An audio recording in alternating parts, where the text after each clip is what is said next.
안녕하세요. 인터넷 언론사 스페셜타임스의 영상뉴스팀입니다. 이번 소식은 생로병사의 비밀, 늘어가는 당뇨약 혈당 조절은 왜 실패하는가? 당뇨병, 당뇨합병증, 당뇨망막병증과 당뇨병성 족부병변, 인슐린 주사 치료 관련 뉴스입니다. 고대 이집트의 의학서 에버스 파피루스에는 당뇨병에 관한 기록이 남아있다. 이 질병을 앓고 있는 사람은 극도의 갈증과 다뇨 증상을 보이고 그들의 몸은 매우 말라 있다. 혈당이 높을 때 나타나는 대표적인 증상이다. 2018년 기준 당뇨병 유병률은 13.8%로 약 302만 명이 당뇨병을 앓고 있다. 적극적인 관리가 절실히 필요한 질병, 당뇨병. 많은 환자가 당뇨약을 복용하지만 약의 양이 늘기 시작하면 곧 한계에 부딪힌다. 무한정 약을 늘릴 수도 없고 약효도 떨어지기 시작하기 때문이다. 인슐린 주사에 대한 편견으로 치료 적기를 놓치기도 한다.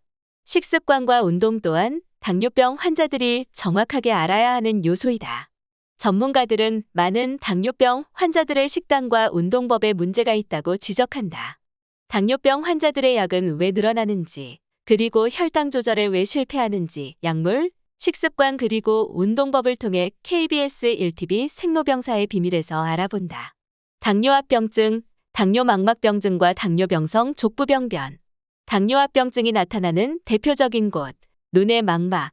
2019년 기준 전체 당뇨병 환자의 약 12.7%가 당뇨망막병증을 겪었다. 망막은 물체의 상이 맺히는 부위로 많은 영양소가 산소가 필요하다. 고혈당 상태가 지속되면 혈액순환 장애로 산소와 영양소 공급이 어려워지고 출혈이 생긴다. 이런 현상이 악화하면 망막의 신경 조직이 손상되면서 시력이 떨어지게 된다.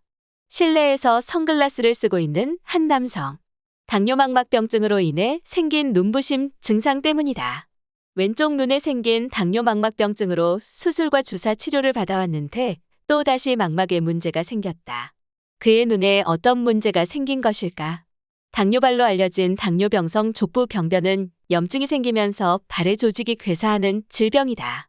높은 혈당이 말초신경에 영향을 주면서 운동신경이 손상되고 발 모양의 변형이 오거나 혈관이 막히기도 한다. 심한 경우 발을 잃을 수도 있는 질병이다. 당뇨병성 족부병변으로 수술을 앞둔 70대 남성 사례자. 그에게 왜 이런 합병증이 온 것일까? 당뇨약이 늘어나고 있다.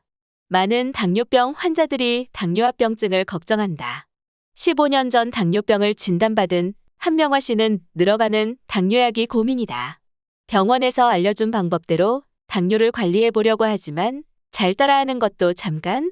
병원에 다녀오고 며칠이 지나면 자신이 당뇨병 환자라는 사실을 잊는다고. 한 알이었던 당뇨약은 시간이 가며 계속 늘었고 약이 늘다 보니 혈당 조절 실패로 합병증이 오지 않을까 고민이 크다. 20년 이상 당뇨를 앓은 한기종 씨. 평소 운동을 꾸준히 해왔기에 혈당 관리에 문제가 없다고 생각했으나 높은 공복 혈당에 놀라고 말았다. 식습관에도 주의를 기울였지만 20년 동안 당뇨약이 계속 늘었다. 약이 늘어날수록 당뇨병에 관한 걱정도 커지는 한기종 씨. 약을 더 늘릴 수 없다면 인슐린 주사 치료가 필요한 건 아닐까 고민하고 있다. 혈당 조절에 실패하는 이유. 당뇨약이 늘어 걱정인 사례자의 현재 상태는 어떨까? 인슐린 주사 치료에 대한 두려움으로 치료 시기를 미룬다면 췌장의 인슐린 분비 기능이 더욱 악화할 수 있다고 전문가들은 지적한다. 당뇨병이 오래될수록 췌장에서 인슐린을 분비하는 췌도세포의 기능이 떨어지기 때문이다. 당뇨약만으로 혈당 조절이 어려운 상태, 어떻게 관리해야 할까? 인슐린은 근육세포가 포도당을 에너지원으로 쓸 수 있도록 세포의 문을 열어주는 역할을 한다. 췌장의 베타세포 파괴로 인해 인슐린을 생성하지 못하는 것이 1형 당뇨인데 인슐린 분비에 문제가 없던 2형 당뇨 또한 베타세포의 기능이 점차 떨어지면 인슐린 분비 감소로 혈당 조절이 어렵다. 이 경우 체외에서 인슐린 공급이 필요하다. 당뇨병 환자들이 인슐린 주사 치료에 거부감을 느끼는 이유가 무엇일까? 인슐린 주사 치료 어떻게 하면 좋을까? 인슐린 주사 치료가 필요하다는 이야기에 망설이는 한 사례자. 췌장 기능을 고려했을 때 혈당 조절을 위해 인슐린 주사 치료를 시작해야 하는 상황이다. 인슐린 처방 약 2개월 후 다시 찾은 병원에서 인슐린 주사 효과와 현재 상태를 점검해 본다. 몇 달 사이 체중이 10kg 증가했다는 한 남성. 20년째 당뇨병을 앓았지만 최근 체중이 늘면서 혈당도 치솟았다. 높은 공복 혈당과 함께 당뇨합병증이 나타나고 있는 상황.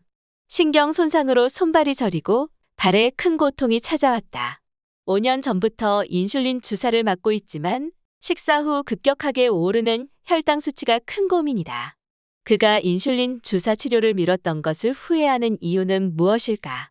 당뇨병 환자들이 인슐린 주사를 맞아도 혈당 관리에 어려움을 겪는 이유는 무엇일까? 약만큼 중요한 당뇨병 생활 습관. 당뇨병을 관리할 때 생활 습관은 약만큼 중요하다. 10여 년 전부터 당뇨병을 앓고 있는 이은경 씨. 식단 관리가 중요하다는 걸 알아도 관리하기는 쉽지 않은 일.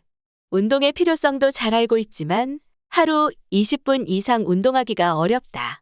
현재 혈당 관리가 잘 되고 있는지, 식습관에 문제는 없는지 점검해 본다.